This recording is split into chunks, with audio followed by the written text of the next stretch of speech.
So I'm going to show you how to enable night shift mode, which basically blocks blue light from your MacBook Neo.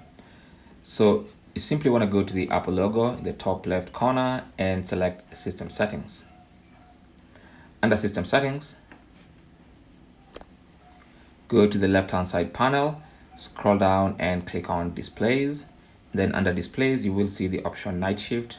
You want to click on that, and then you will see the night mode option. So you can turn it on until tomorrow, and you can see all the white parts of the screen immediately become warmer, which basically is blocking out the blue light.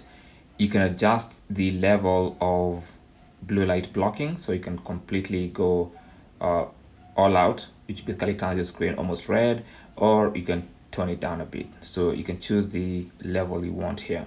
Now you can also choose to schedule from sunset to sunrise, so that it turns on automatically at night, or you can set it to custom, which basically defines a specific period of time when you want night shift to start and when you want it to end, right? But if you just want it right now, then you simply turn it on. Simple as that. Thanks for watching. Don't forget to like and subscribe, and good luck.